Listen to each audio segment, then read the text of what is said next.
Does anyone else need a little help figuring out what the heck all of this stuff is? Well, today we're talking TEC Enclave research and items. We're going to go through both the research trees, item by item, line by line, and we're going to talk about what's good and what's not so good. And the idea here is there is so much you can do in Sins of a Solar Empire 2. It's really hard to know what you should do. The should from the can, that's tricky. So we're going to talk about what the general value of things are, what are things to prioritize, what are things maybe to put a little less priority on. And this will give you a baseline of knowing what you should be going for. And then once you've learned enough about the game, you can adjust that to your own play style and figure out what's more valuable to you and your own style. So we're going to talk research items. We're going to talk items on ships. We're going to talk items on planets. There is so much to go through. Let's get started. Now, this is just TEC Enclave, similar, very similar to TEC Primacy, but the Primacy will have their own little unique things to them. We'll give a little Primacy addendum, but a lot of this will flow over and will be true for the Primacy as well. But we're on the Enclave today, so let's get going. Civilian research. So Tier 1, most of the Tier 1 tech for both civilians and for military stuff is pretty cheap and pretty fast to get, so you may just end up grabbing it all anyways, but we'll talk about what are the highlights. I'm going to put the things in basically three categories here. I like it a lot, meaning it's something I always get. Meh, meaning it's something that's okay to get, but it's not a priority to me. Or pass, which is something I usually do not get, or it's such a niche scenario that I'm not getting it the majority of games, at least. So we start off with the top two techs are better mining, better crystal mining. These are meh. Early in the game, 15% extra mining is hardly going to move the needle for you. You do want these eventually. They are, a multiplier on your long-term economy, and they lead to all sorts of extra techs. So you'll pick these up, but not right away. Derelict Specialists is kind of a nice one. If you've got a lot of derelicts early on, the capture time, reduced capture time is nice, but really we like the extra experience. Early experience levels on your capital ships are a pretty big force multiplier. Your ships get better when they level up, and extra experience makes them level up even faster. So we do like Derelict Specialists, but it's probably in the meh tier as well. In our top tier that we love to get right away is Orbital Commerce. This is the linchpin of your entire economy when you're playing the tech. You want trade ports basically anywhere you can get them, anywhere you can spare the slots, you want to put up trade ports. Trade ports allow you access to the trade menu where you can move around your export points to get different incomes here. If you're low on your metal, you move your export points over to your metal exports and you're getting more metal per second. You've got too much metal, you take them away, you move them up to your credits, you're getting more credits per second. This is how you balance your economy, and it's just a huge piece of your entire economy. And one of the reasons why tech play as a sort of slower economic production-based faction. One of the things they're very good at. So trade is a super high value for us. We get this up pretty soon and we start putting them anywhere we can. Counter deployment is meh, maybe a low one. So this is extremely good if the enemy is invading your systems that have factories to produce ships. Which is, will probably happen eventually since you are usually on a more back foot defensive manner with playing as the TEC, but we don't need it right away, right? We're not expecting to get it attacked. Usually when you're in Tier 1 technology, people are not invading your production worlds. We'll get it later on because it'll be good probably, but not early on, don't worry about it. Asteroid Mercantile Mandate, a very minor update for credits for your asteroids, but because it's cheap and we like investments and income, we'll probably pick it up eventually. Kind of a meh. Important ones, of course, are just the ability to settle on different types of planets. Arctic, volcanic, primordial. These are all Tier 1 planet options for you. If you have the ability to grab one of these planets, you should absolutely grab the tech before you get there. Don't clear out the planet and realize that you need the tech afterwards, or it's going to slow you down by a couple minutes. The chemical plant unlock is an incentive to build your rare element refineries on primordial planets, and it's a pretty decent incentive. You're going to end up throughout a game probably building an awful lot of exotics. So if you get a 15% reduced time on that, it'll help speed things along. So think of primordial planets as maybe your exotic resource refinery planets. Volcanic, of course, is metal for the most part. Arctic is crystal for the most part. Fortification Specialist is another good one to pick up. You don't need it early on. It's kind of a meh because you're not building a ton of defenses in the early game, your tier 1 play, but eventually, as the TEC, you're going to build lots of defenses probably. So having them be cheaper to upgrade and build is pretty decent. Mercantile Envoys, this is a top tier one. We like this right away. We picked this up pretty soon, maybe even before our trade posts, because our trade posts are really expensive to get into. And if there are good minor factions around, we love starting to reap some of the rewards with some early influence gain. Influence gain is great. We pick up Mercantile Envoys right away. Focused Exploration basically just gives you a bunch of extra scout corvettes right away. That's fine. If you are in a really big map and you need some extra scouting, you start with a couple of scout corvettes that'll eventually give you a lot of information. If you're in a giant map and you want more, this is maybe an easy way to get them, but you could easily pass on this, or it's sort of a meh. You could get it later on if you want it. I don't feel strongly about it. Let's talk tier 2. To get up to tier 2, you need to have 4 points of civilian research. You need to unlock the tier 2 up here. The important things you get here right away, one of my very favorites. We're going to even go out of order here. My very favorite is modular architecture. Orbital structures cost minus 25%. Why is that good? Well, it's good because, like we talked about early, we want trade ports everywhere. Trade ports are really expensive. They're like $12.50. What's a trade port? So this is with the modular architecture. They still cost 1,000 credits, 200 metal, and 120 crystal. That's fairly expensive, especially in the early game when we're trying to get them all over the place. So if they're 25% more expensive, that sucks. But 25% less expensive is great. So we often prioritize modular architecture really quick. And it's even reasonable to try to figure out some sort of play where you're rushing to get up to 4 civilian tech to grab very early modular architecture in order to get a pretty nice rebate on all of the trade ports that you're going to be building in the short term. Likewise, it works on not just on trade ports, but everything that's orbital, including the likes of orbital extractors. You'll put an emphasis on building trade ports, but there's a limit on how many trade ports you could build, and if you still want more resources after that, and you do, you're going to want orbital extraction. So you want orbital extractors up basically wherever you could get them if you've got the free civilian slots. So that's another high priority one. We've got the extra surface mining. Those are fine. We don't care too much about them. Exotic refinery is a critical tech that you will always pick up. You don't necessarily need it right away, but it is one of the ones that you will want eventually. You can get some pretty decent early game exotics just by surveying your planets, but before long you're going to want very specific ones, and you'll probably have to make them from a refinery. Maybe one that you put on your primordial planets to get extra benefits from the chemical plant. These two here, the alloy foundry, the synthetic crystal farm, these are usually passes for me. So what these do is they're an item you can build on planets that up your capacity.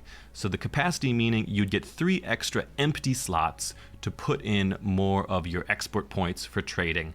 Now, if for some reason you were at a huge crystal deficit and you really wanted more than more crystal exports down here, that would be when you would do it, but that's a relatively rare scenario that I don't run into too often. I almost never pick up alloy foundry and synthetic crystal farm. Trade ship sensors is pretty decent. It allows the trade ships that fly around between your trade ports and other places, usually the neutral factions on the map, to have sensors so that they could see stuff around them. That's kind of nice. It's okay to have. Likewise, we could send trade escorts with them, where your factories will send Garda escort ships.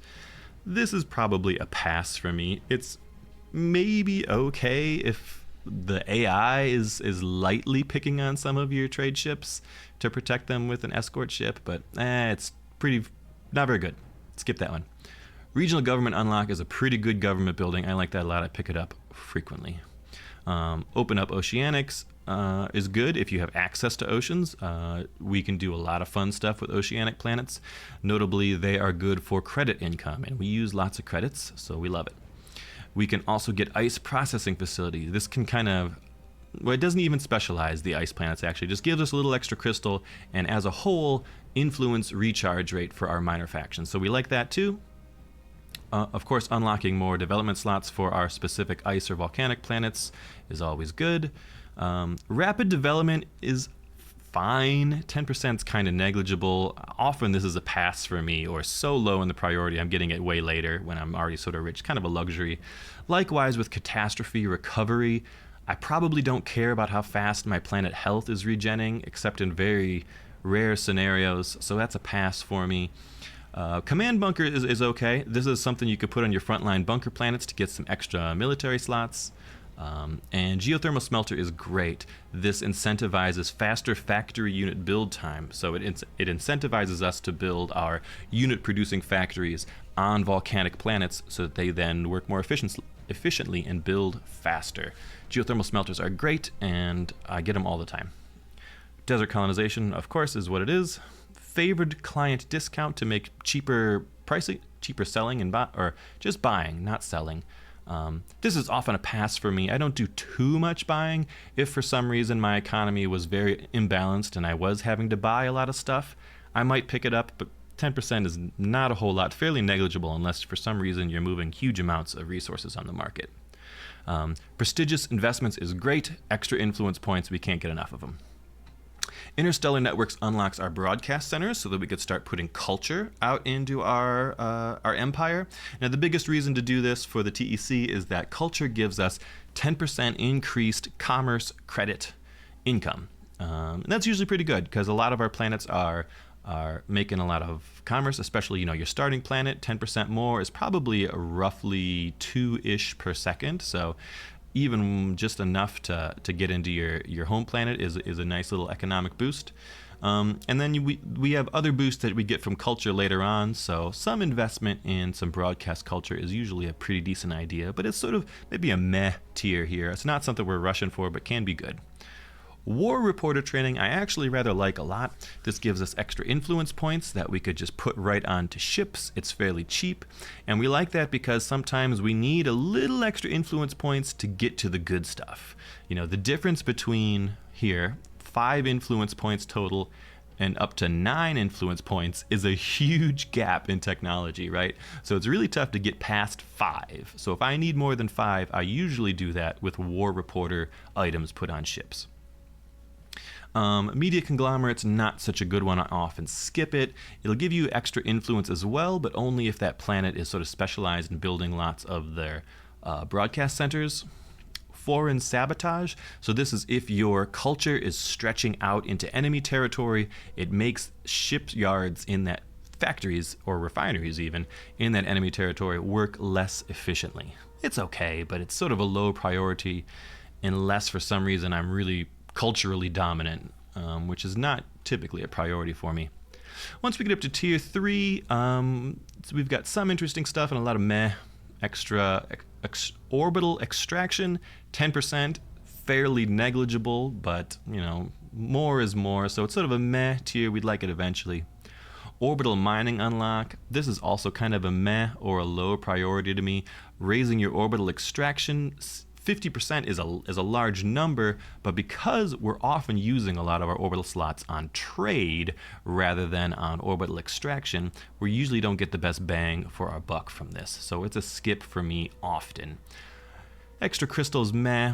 Quarnium forging, if you're going to go further in the tech tree and get to the really high-end stuff, you're going to need quarnium, but unless you're starting to push into that stuff, you could leave this for much later. These are the green exotic resources.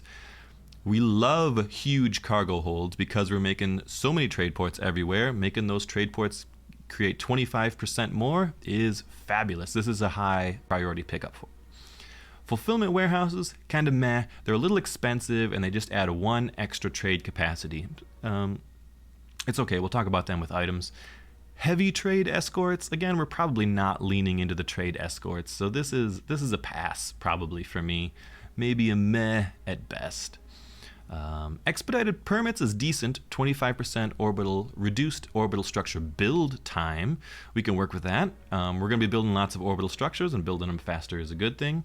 Labor negotiations is great. across the board reduced build time for all of our ships, and we're going to be building lots of ships, so we love it. We love labor negotiations. That's a high priority. Orbital Development Initiative is great. We're going to be building lots of regional government offices, I think, and making them bet twice as good is very good. Unlocks for planets, pretty ho-hum stuff here. You unlock your planets if you're going to get them. If we go all the way to the bottom, commercial districts are probably a pass for me. We'll talk about those more with the items. Faster influence recharge is good if you've got, for some reason, really good minor faction abilities and you've gone into the extra influence to utilize them. Faster influence recharge of 25% is pretty decent. Better culture rate, it feels pretty negligible to me. I wouldn't get this unless I needed the other stuff later on. Commercial appropriation is fine. I don't even... planet development commerce minimum level. So if you've got enough commerce on a planet, it spits out a bunch of extra culture from that planet. It's an okay way to get extra culture on the board if for some reason you don't have enough slots to put the broadcast centers, but it's not something that I prioritize. However, interstellar commerce is great. It makes that culture bonus from 10% to 25% for credit income, so we do like that one if we've gone for the culture on our planets. Finally, down in familiar territory, a 10% speed bonus within your culture. It's nice to have, but hardly a priority for us. Heading towards the end of the tree, extra strip mining and crystal stuff, nice to have to get extra resources, but not a priority. Immense cargo holds is expensive, but a priority for sure. Another big boost to our trading income. We love it. We like immense cargo holds a lot. Industrial complex is expensive, but very good if you have some dedicated factory worlds where you're pumping out ships. Making them 25% faster and 5% cheaper is fabulous. Terran mercantile mandate, it's probably negligible even at this point in the game, but if you have 2 or more Terran planets, it might be a little boost into credits. Kind of a meh or even a pass, perhaps. Underwater cities, crystal stuff. So this just gives you extra crystal from your crystal planets, so it's not that big of a deal. It doesn't particularly specialize them, just crystal make more crystal. Then these are other unlocks for planets. Get them if you have those kind of planets for sure. Superior command bunkers, so this is an upgrade to your regular command bunker. This is for if you've got that one fortified planet that just needs to be even more fortified. Commercial district is a skip for me for the most part. War Measures Act is pretty great. This is a flat plus 50% commercial credit income rate. So the commerce tracks on all your planets are 50% better. This is fabulous. War Measures Act is very, very good. Extra influence points is good if you still need influence points at this point in the game. Trade port culture is your trade ports spread a little more culture. It's kind of a pass for me unless I need to get up to critical mass. Unless you're in some kind of crazy culture war, which might happen against the Advent, but not something I see too often. Again, extra culture rates, probably a pass for me. And then finally, the last tier, Industrial Juggernaut, is incredible. Rarely do games ever go to tier 5, but if you can pick this up, just being able to pump ships out damn near instantaneously is amazing. We love Industrial Juggernaut. Development Mandate, very strong extra orbit slots on deserts, oceans, and Terran planets. If you've got access to those, anything that gives you extra orbital slots can be very, very powerful. But at this point, everything is luxury in Tier 5. Extra gas crystallizers? I think that's a pass for me, unless for some reason we're really heavily invested in gas planets. Pervasive economy is probably the capstone technology for everything. So it says income from other players plus 20%. What that means is all other players, you just get 20% of everything that they make. It's as ridiculous as it sounds. It's basically, here is a gigantic amount of free resources forever. It's pretty incredible. That's a must get if you ever get up to tier 5. Cultural propagation decay. Again, maybe if you're in some kind of crazy culture war, but I don't see it happening. And then a nice speed bonus if you're in your own culture. That's pretty nice to have. Actually, 25% is noticeable. But again, very luxury. Let's jump over to military tech, because this has taken a long time. Whew. Obviously, in military, our highest priority is usually getting more supply and filling up that supply with ships. We need to have as many ships as possible to beat up the other guys. So in Tier 1, we get basic provisioning really quickly. If we need some Garda frigates, and we only need these if we're experiencing a lot of enemy missile play, maybe a lot of enemy strike craft play. Even then, I'm hearing people talk about how flak guns, point defense, are not really doing exactly what they're supposed to do. They're maybe overkilling stuff and not spreading out and blowing different targets up well enough.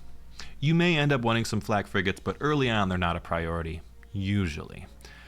The Shrike and the corvettes are actually pretty great.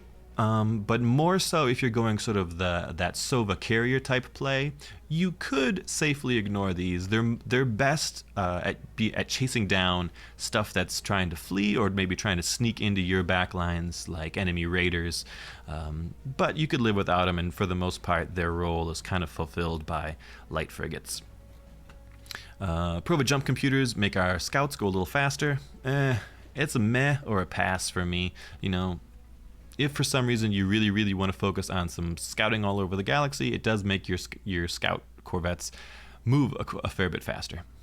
Sidar lets you see if enemies are jumping into you, but only if you have a research station there of either a military or a civilian type. So that's good, but you don't always have research stations on your front lines necessarily, though this would incentivize you to do so. Military grade specs is great. Lots and lots of our stuff uses autocannons, so we want more autocannon damage. Both of these down here are great. Hull reinforcement, advanced metallurgy. We like more hit points, we like more armor on all of our ships. So boom, we get probably most of those for the military, and then we head up to Tier 2 military. We have options to get straight up to 1,000 supply here. So, you know, top tier for me is grabbing this 500 supply. Going up to 1,000 is a big economic prospect at this point in the game, right? You've just gotten to 4 military research. You could get up to 1,000 supply, but can you actually fill 1,000 supply of ships? Can you even afford them? Probably not right away. Get up to 500, start building your ships up. Once you're at 500, yes, go up to 1,000, but you know, don't just go up to 1,000 when you're only at 200 supply. You're not getting your value there right away. Basic crew training makes your ships come out at a level, your capital ships come out when you build them at one level higher. That's fine if you're building a lot of capital ships, but it's also an easy pass if you're not right away. Garrison recruitment. This is a principal technology for our enclave here. So this lets us build planet items of the Garrison Recruitment Center. We'll talk about that a little bit later, but it's very, very good. A key capstone tech for the TEC Enclave. Iron Will gives us some resistance to enemy culture. Usually a pass for me until later in the game when culture maybe becomes a little more prevalent. If you are making a bunch of Gardas for some reason, you will want to get the Garda Mark II unlocked. This puts an extra gun on the ships, making them about 2/3 as good as a regular light frigate for shooting other light ships. Otherwise, it's only point defense, so they can only shoot bombs and strike craft and things. Percheron unlocks. These are great ships. We love Percherons. These are our carriers. Caleb unlocks. These are okay ships, but if we really need some high pierce damage to punch through enemy capital ships in the early game, we might need to invest in some Gauss frigates, because these guys come with somewhat low DPS weapons, but with enough pierce that they can actually do damage to capital ships. But as a frigate, they're fairly squishy too, so sometimes hard to justify. Hoshikos are our support ships that heal our other ships and can eventually hand out antimatter as well. These are great. We love these all the time. A little extra speed for our corvettes. Maybe if you're going hard into corvettes, extra speed is good because it'll make them harder to hit for enemies with low tracking on their weapons. Siege frigates are often a pass for me. Siege frigates are sort of a win more thing usually, or a sneaky backdoor kind of thing. They're not going to help you win any fights. Best case scenario, you might surprise someone with them and blow up some valuable planets, but they'll still often end up being sort of cleaned up, and they can be a big investment in both supply and money to get to that point.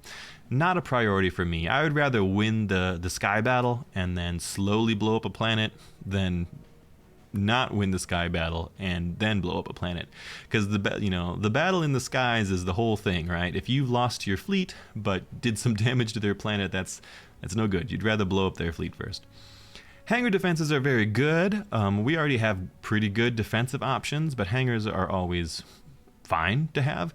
The one benefit of this is maybe if you have a lot of ways into your system, it's very easy to cover, one jump path in with turrets.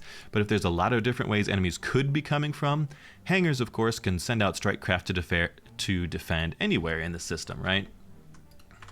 So we could have all of our defenses over on this jump point on the right side, but what if enemies come in from the left side for some reason?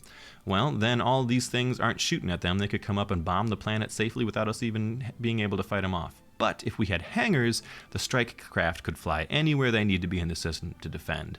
So that's just something to think about. Hangar defense is good, but kind of a meh in priority to me. High priority is our Argonev starbases. Starbases are very strong defensive structures that get stronger later on the more we're able to sort of upgrade them, but are incredibly difficult to deal with in the early to mid game. You need very specialized armies with very high pierce weaponry, lots of missiles and things like that, in order to have any chance of bringing down a starbase. So we can at tier 2, if we can get a quick starbase up in a system, that system is impenetrable for some time, I would say. It's a very strong defensive thing. Eventually, we're going to want starbases at any of our systems that could be threatened. Very important. Upgrades to the sidearm is meh. Long range jumps is either a total waste of time or a high priority. If you're in a map that has multiple different stars in the map, you can only jump to those other stars if you get this technology. So if there's multiple stars, you got to get this right away so that you can continue searching and expanding. And if there's not multiple stars, you never get this because that doesn't do anything. Upgrading our autocannon damage is always good. Rapid autoloader I like a lot. We'll talk about that with items. Flak burst I like a lot. We'll talk about that with items. Likewise with the hangar. Likewise with the radiation bomb. All the way down here, hardened defenses is extra hull points and armor for defensive structures. Kind of a meh for me for a while. You'd like it later on, maybe when you're trying to min-max your defenses, but it's sort of negligible for a while. I'd pick it up later, but it's not a priority once you get to tier 2.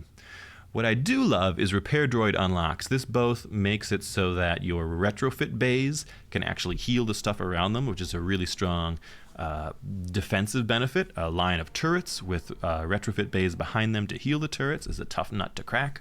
Likewise, it also is a critical unlock for your Hoshiko cruisers. And then the combat repair system unlock is an item for ships. We'll talk about that with ship items. Extra hit points here is good. Extra antimatter is very valuable. We like extra antimatter and extra antimatter regen on all of our ships, so this is a decent priority for us. And even the ship unlock is a good one. We like that too. At the very bottom is shields for our ships. These are generally very good, but only if you're using these ships, right? The first one unlocks just for scouts and corvettes. If you have a lot of corvettes, this is a great technology to pick up. But if you don't have any corvettes, it doesn't do anything for you except act as a precursor to other ones. Moving on to tier 3, extra supply, always good. 1500 supply is great. That's a high priority for us. Home guard is a very good one. We like that unlock a lot. Battlefield promotions, a little extra XP for killing ships. XP's great, but you're not going to feel this really. This is a luxury, nice to have, but it's not a priority for me. Garrison expansion is a great one. We'll talk a little bit more about garrisons later, but this makes our garrisons have twice as many ships in them, so it's a good one and a high priority for me. Also, a heavy garrison allows our garrisons to be made up not just of light ships, but now of cruisers and things, which can be quite strong as well. Targeting array unlock is an item. We'll talk about that with items. Harka unlock is our main frontline heavy cruiser. We'll use those sometimes too, or we'll use those oftentimes. This will be a sort of a transition into an end game fleet kind of thing. We like Harkas, so that's a high priority for us. If we're using lots of Hoshikos, which we probably are, we are happy to add extra antimatter cost to them. Javelins are our missile ships, pretty deep in the tree at tier 3, but once they come out, you probably want a lot of them. This is one of our main methods for piercing high durability targets, so we usually like a lot of these Javelins LRM cruisers. So that's a high priority for us too, to really expand the piercing firepower of our fleets. Heavy Fallout is a pass for me. That makes you do a little more planet bombing damage. Hangar flak turrets, pretty negligible. Probably a pass for me unless for some reason you have a lot of hangars and you're expecting a lot of enemy strike craft. I don't know. Not a high priority for me. These are all items for star bases that we'll talk about in a little bit here. The compartmentalization, if you are making lots of star bases and upgrading them a lot.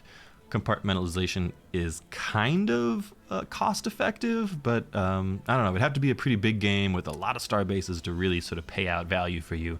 Probably a pass for me, unless. Quick jump calculation, this is pretty good, make your phase jumps go faster. We like that. It's always so painful going slowly, and going fast and being able to reposition is important. So this is kind of a meh, but a decent meh. Wormhole travel, again, very important if there are wormholes in the game, but many maps do not have wormholes, so hit or miss depending on what's out there. Now we're getting into extra damage types. So we always like advanced ballistics again because autocannons are so prevalent in all of our equipment. Gauss capacitors, so this is primarily for your coal battleships or your Mars or dreadnoughts. But extra damage is always good. This is your high value or high piercing value anti-capital ship kind of damage. So if you've gone heavily investment in coal battleships, maybe investing into some Gauss, but sort of a meh, nice to have. Likewise with beam weapons, this is probably a pass for me unless you've got a ton of star bases, which are probably your most prevalent source of beam weapons, upgraded star bases even. Dynamic frequencies, that's probably a pass for me. Refined missile avionics, we like that a lot because we're probably going to invest in lots of our Javelin cruisers and shoot a lot of missiles at people, so bigger missiles is more better. Extended range missiles, not that important. I think that's a pass for me. The range of your missiles rarely comes into play. The range is already very long, making it slightly longer, no big deal. Submission warheads, extra planet bombing, that's a pass for me, I don't care. Titanic ferric plating, that's extra armor, we love that. Reactive armor, pretty good, it's a ship item, we'll talk about that later. Advanced repair droids, we love because we like more repairing. We like more antimatter, we love that too. Volatile accelerants we'll talk about with items, and then we're back down to the shields again. We can finally put shields on all of our frigates.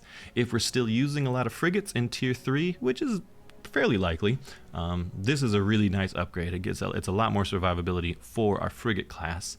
And then we can go up here to improve shield arrays.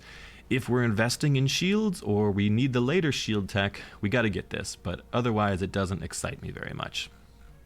Almost done. Tier 4, we love the supply. Advanced crew training adds an extra level onto the ships new capital ships that we're building. If we're going heavy capital ships, we do like that, though it's fairly expensive, so it's kind of a meh, maybe even a pass for me. A very luxury tech, which most things are in this, this tier 4, tier 5 stuff. Tactical analysis, again, kind of luxury. Extra XP is nice, but it's expensive to get to, and you won't notice it for a while. Unlock for your Titan. If you're gonna get a Titan, this is where you got to go to get it, and we usually do like Titans.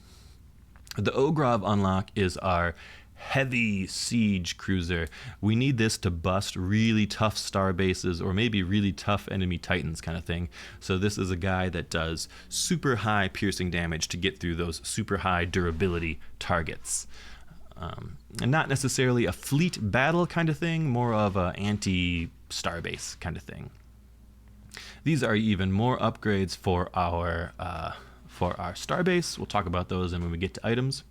The phase jump inhibitor is a very important one. This allows us to stop enemies from jumping out of our systems. So this allows us to take that frontline fortress system and keep enemies from trying to bypass it, or trick them maybe once they've jumped in and they didn't realize how tough that fortress is. They can't get away anymore unless they blow this up before they try to get out. So it's a great way to sometimes surprise enemies and catch their fleet in a trap that they can't escape from.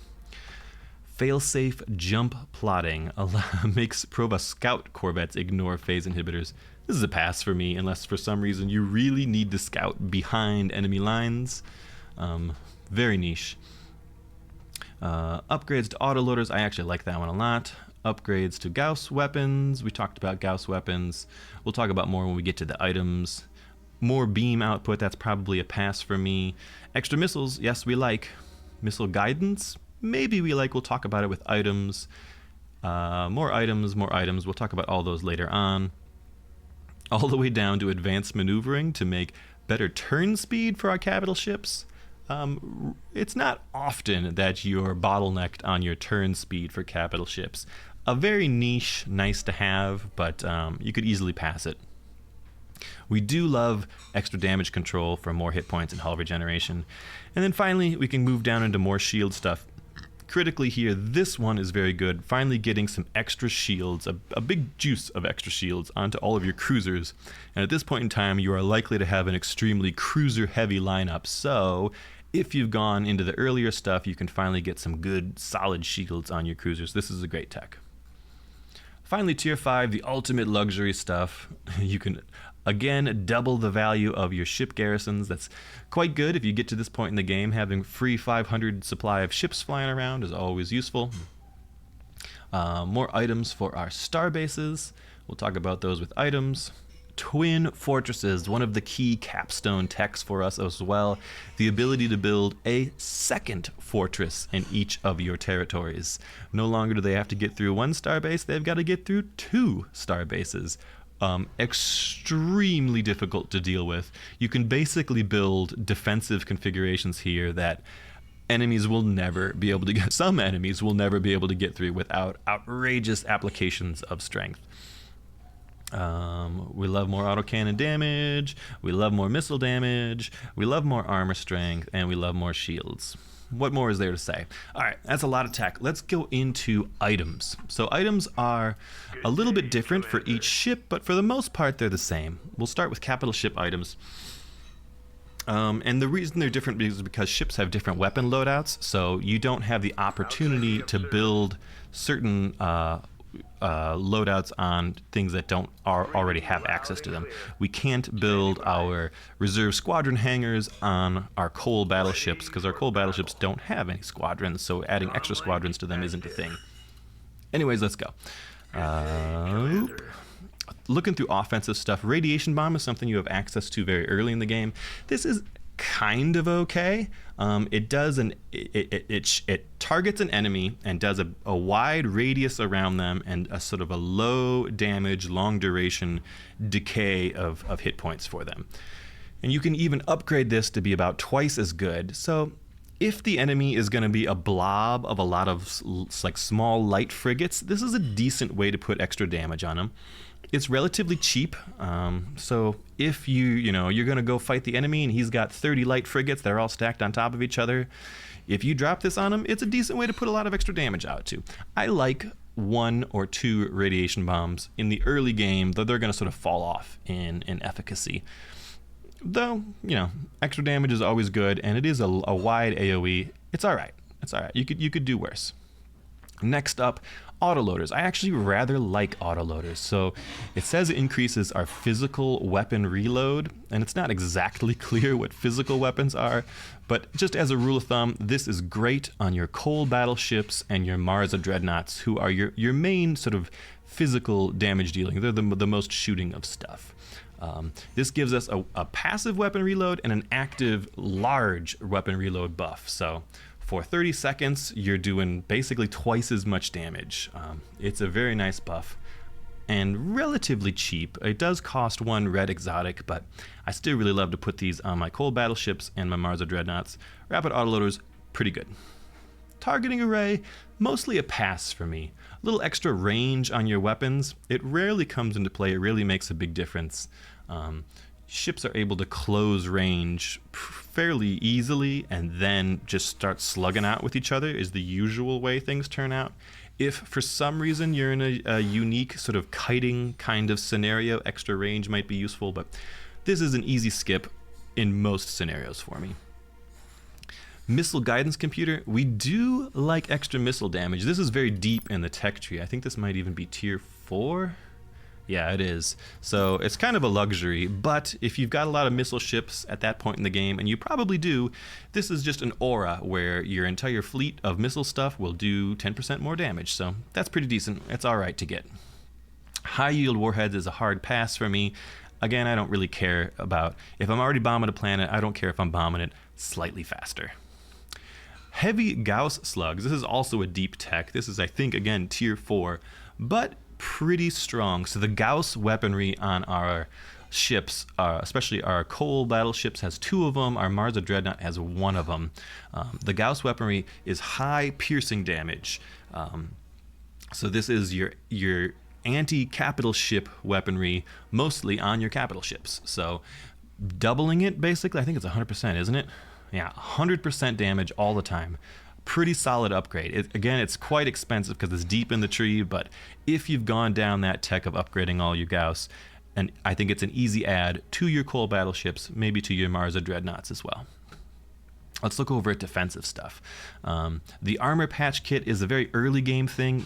Maybe it'll help turn the tide if you're in a very sort of small scale fight early in the game. But it's very cheap, but it's usually a pass for me. I'm not investing in it. It's a little bit of armor regen's nice, but fairly negligible. The Flak Burst is a great item, but it requires timing and attention. So what this does is you activate this. It's got a 1.5-minute cooldown, but when you activate it, you've got 15 seconds where in a wide radius around your ship, you're blowing up all of the missiles and heavily damaging all the strike craft in that radius. So how this is used, usually you'd like to have like 2 ships that have these flak bursts on them. You go into a fight, maybe the enemy's got a lot of missile ships and they're launching these huge, huge salvos of missiles that are gonna really wreck you. Well, you time it so just when the missiles are about to come hit you, boom, you pop your flak burst, you erase all those missiles, you're going to continue erasing them for the next 15 seconds. Once that's up, you grab your second ship, when your first one's on cooldown, you pop his flak burst, and boom, you've got 15 more seconds of erasing all the missiles around you. This is really strong against heavy missile compositions. This is really strong if the enemy has the likes of a Mars Dreadnought at level 6 and can use its extremely strong missile barrage ability on you, which shoots out just a billion missiles your way. Well, you can kind of counter that if you have prepared your flak burst items, and also just being able to blow up the likes of bombers and fighters can be very useful as well. Flak burst, very cheap, very good, very great. I like it a lot. Combat repair systems, it's not something that I use too often, but I know people that sing the praises of it. Reasonably cheap and a very powerful hull regeneration. Hull being the last line of defense. The enemy's got to get through your shields, they got to get through your armor, and then they start blowing up your hull. Well, the combat repair system is a huge hull repair. 100 per second is a whole lot. 4 minutes is a bit of a long cooldown, but the passive bonus of minus 60 seconds to hull regeneration, I think that's what it is, minus 60 hull regeneration cooldown. Yeah, it just makes you start repairing your ship a lot faster. Valuable on really high priority targets, things that you know the enemy is going to want to kill. Maybe if you've got a Mars Dreadnought at level 6 and you know the enemy is going to focus fire it down to try and stop it from missile barraging, well, being able to do an emergency huge hull repair on it can be very strong. The last one's reactive armor. This is a fairly unique one, I think, for the tech. This is very good. Missiles are quite prevalent in the current meta. People use a lot of missiles for everything, so 35% missile hull damage prevented is great. And then extra armor strength helps with everything. Armor strength is always very good because it's not affected by enemy pierce or anything. It's just always a flat reduction to the damage that enemies will do to your armor. So we do like reactive armor a lot. That's a good choice on just about everything, especially in high missile prevalent games. Backup shield generator. This is usually a pass for me, or maybe a very end game luxury kind of item. Shields are not the common strength of the tech fleet. They usually have relatively small shields, so boosting them up a bit or restoring them a bit extra, not always a huge deal. Let's go over to utility stuff. I mentioned before I love war reporters. I use them often in order to boost my influence up to the levels where I could get sort of the higher tier stuff, because it's hard to get above the 5. So both of these ones, for example, are 6 tier costs, or 6 influence cost for their tier 4 abilities. So even just putting 1 war reporter on one of my capital ships allows me to easily get to that 6 influence points and use those top tier abilities. So I use war reporters pretty frequently, and they're quite cheap. Exotic salvage policy. This is for the most part junk. It says if your ship dies, you get the exotics back for free that you used to build it. Well, how about you just don't get your ships blown up? In fact, not only should you not get that, but where's my starter ship? I would recommend your starter ship starts with an exotic salvage policy, and you get a refund if you remove it. So one thing I like to do when I start the game is just sell my exotic salvage and just get that extra resources to invest in my early game economy. Let's see, what else have we got? Volatile accelerants is very fun and funny. It's this super speed boost for your whole fleet. It's rarely relevant, but I guess it's sort of a fun, silly luxury to have. Maybe if you were in a scenario where the enemy is very far away, it's either a stack of carriers on the other end of the system or some long-range missile frigates that are very far away, and you need to rush to try to close speed with them as quickly as possible. This could be useful. It's very niche, though. It's fun to use, but not something that I ever prioritize. Alternatively, antimatter engines are fantastic. Any ships that use antimatter, and we've got a lot of them. Coals are very antimatter hungry. Dunov battlecruisers can be quite hungry. Sova carriers not so much, but Marzos can be as well. All of those ships love an antimatter engine. This is a very good one. It's reasonably cheap. It does cost a blue Kalinid exotic, but 100% more antimatter and a big boost antimatter restore, I think, is almost critical, especially on the likes of your coal battleship that really loves to spam out fusillade and experimental beam and just burns through their whole antimatter reserve very, very quickly. It's a very nice DPS boost, very nice quality of life. Just makes them a much more effective ships. We love antimatter engines. Finally, the deploy Argonev starbase.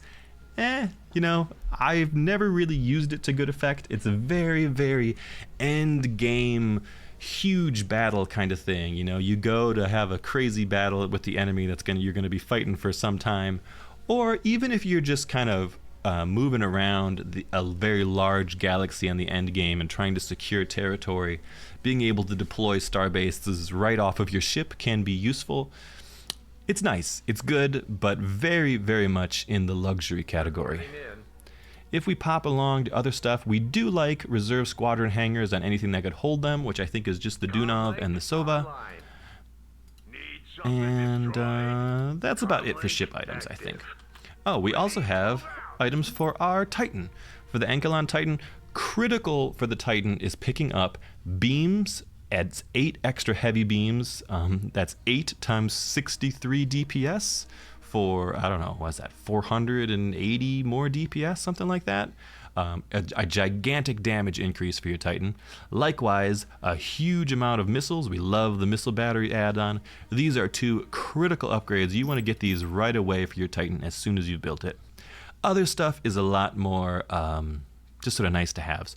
Autoloaders are good, adds more DPS. Extra squadrons is another quite good one. I would probably pick this up third, because 12 squadrons is a whole lot. From there, I don't feel too strongly about targeting arrays or any of the high yield warheads or anything. I do generally like armor plating, but your Ankylon Titan is so outrageously tanky already, it almost feels silly to make it even more outrageously tanky. Generally, you would love if the enemy was focusing on this because they'll never kill it and your fleet can tear them apart. Usually what happens is the enemy will blow up all your other fleet around your Titan and then finally start working on the Titan, at which point no amount of extra armor will particularly help at that point. Flak Burst, always good though. Reactive armor, backup shield generators. The shield array is a unique one that is kind of nice. It makes it whenever your Titan flies into a system, the enemy cannot bomb the planet in that system unless the Titan's dead. So it can do some interesting work saving planets from getting bombed. And since it's so hard to kill the Titan, as long as the Titan's in there, your planet's invulnerable. So it can really do some interesting saves in the late game. Most of the utility stuff is not that important, although we do kind of love making our Titan a race car with the volatile accelerants. That's pretty fun. Let's talk planet items while we're here. Last thing we're going to talk about is it also should be noted that planet items are a bit different depending on the type of planet that you are building them on. Notably, planets are very different on what they can build from asteroids. Asteroids have a much reduced build menu of things that they can build. Certain planets can build certain things that other types of planets cannot build. You'll see if I just click through different types of planets, the menus of what I can build on them is changing and looking different. But there are a few sort of rules of thumb of things that we like. On our main sort of Terran planet here, commercial district is mostly a pass for me. 10% more credit income knocks out to a little less than 2 credits a second. If you're doing a lot of selling of resources on the market, which you shouldn't, you should just be balancing your economy properly with your trade. You get a slight benefit for it, but this is a very low priority for me. Fulfillment warehouse, kind of nice. It's sort of an investment to get up to it, but it does give you 1 trade capacity anywhere you build it. Expensive, and it'll take a long while to get a refund on it, but it's basically 2 credits a second anywhere you build it, so a very luxury upgrade to your economy in the later game. Orbital mining control, usually a pass for me, like we mentioned earlier. You don't have too much orbital mining in a lot of your tech games, so yeah. It'll give you more economy eventually, but it'll take a long time to pay itself back. The alloy foundry and the synthetic crystal farm, we talked about those earlier. They upgrade your capacity of additional slots to trade into. Very niche, very rare that you need that sort of thing. Let's look over at defenses here. The home guard outpost. You start with one of these on your main base, and it says minus a percentage of damage taken within 2 jumps. So you can see on our main base here, all of these planets, any ships that we have on these planets here will take 20% less damage. Now eventually we can research this and build it elsewhere, and then the second one and the further ones we build are only minus 15 instead of our home base one of minus 20. But minus 15% damage is still really good, and you got to remember that it stretches out 2 jumps. So if I went to this sort of central planet here and I built us a home guard outpost out here, it would cover all of these planets right in the middle of the map, and that would be a huge benefit. If possible, you would always love to forever be fighting under the benefits of your home guard outposts. Minus 15% damage taken is great. We love that a lot. And you can even build it right on the front line, and then when you're attacking the enemy planets, you're taking minus 15% damage. So very, very good, very strong. We like having that buff sort of applied almost everywhere in our empire, or at least anywhere that we're going to be fighting. Command bunkers are kind of meh, but the max health in the planet is okay. Really what we care about here is the extra military orbit slots, allowing us to throw up some extra turrets to really defend stuff. It's alright. It's decent mid-game to build out a strong defensive bunker planet, but not a high priority. Munitions plant is wonderful, but it's very late in the tech tree. I think it's tier 4. A little expensive to get up, but plus 50% damage for all of your defensive things, your star bases, your turrets, all that stuff. That actually is quite a good supercharge for them. And since we often play on the defensive with the tech, this is pretty useful. But again, so deep in the tech tree, you'll be near the end game if you're getting this sort of thing. Garrison Recruitment Center. Let's talk about this. This is a really important critical faction-defining ability for the TEC Enclave. So what this does is you build it on a planet in your slots. I think I have one here. Yep. And if that planet has factories, those factories, when they're not in use making ships that you have queued up, they will automatically make their own ships to fill up the garrison recruitment center. So the first level of the garrison will allow you to make 125 supply of free ships. The next level will make 250. The next level will make 500. And then what you can do is you can actually click on the garrison recruitment center, and it'll rotate through different orders. Base level, it says hold, so you can see all these ships with these white halos around them are my garrison ships. I can actually grab them and order them to move around, but for the most part, I can't. They won't jump to other sectors or do anything other than sit in here and defend this place automatically. If I set them to defensive roam, they will jump to any adjacent system if an enemy is in that system. If I set them to offensive roam, so the defensive roam, they'll only jump to systems that I own. If I set them to offensive roam, they'll jump even into unowned or enemy systems if an enemy unit is there, and they'll fight.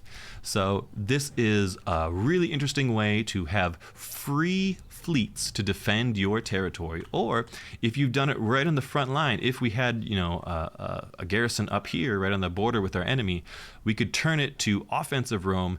All of those free ships will go attack the enemy. We could send our own fleet with them, and suddenly we've got an inflated, fleet total. Maybe it's 500 supply of our garrison fleet attacking, and then 2,000 supply of our main fleet attacking, and suddenly we've got way more ships than the enemy was prepared to deal with. So you can see how that could be used as both a defensive and even an offensive setup. These do take the white Endurium exotics to build, but are generally very, very worth it. They're great. I love them. They're a very fun part of playing the TEC Enclave, is having all these passive fleets, in your empire, ready to fight off any enemy incursions. A lot of fun. Ooh, we're almost there. Support stuff. The Civic University, the military research base. So these are +2 research points. These are usually pretty critical infrastructure, very high value. One of the main reasons we love taking other planets early in the game is because we can forego not having to build extra research stations in our civilian orbit. We can just build universities and bases on our planet items, allowing us to get those extra research points to get up to the higher tiers of research. High value. I build one of these just about everywhere. Asteroids can build smaller versions that just give you 1 point instead of 2 points. Still high value. I typically will focus on those anywhere I can. Media conglomerate, usually a pass for me, unless for some reason you had a system with a whole bunch of broadcast centers. You could get extra influence points and extra culture rate from it. But I think it's easier to get influence points from my war reporters. You could do it this way. That way you don't worry about losing your influence points if your fleet gets wiped out. But not my preferred way to do it. Regional Government Office. This is a great one. We love this because it gives us extra credits, which are always good. But it gives us those extra civilian orbit slots, which are oh so valuable. Now, of note, this option, and a lot of other options in the tree actually as well, will say it needs a planet to be a certain level in order to unlock. So if it says Regional Government Office, this item requires a level 10 planet, the level of your planet is the total amount of developments you've upgraded on it. So this is a level 16 planet because I've got 4, 5, 3, and 4. Boom, boom, boom. That's 16. So all of the developments here add up to make the level of your planet. You can't build a regional government office until you're level 10, I believe. So only on planets that you invested more into unlocking things can you get that government office. But it's a priority for me. It's usually something that I try and get, if only because the extra orbital slots are oh so valuable.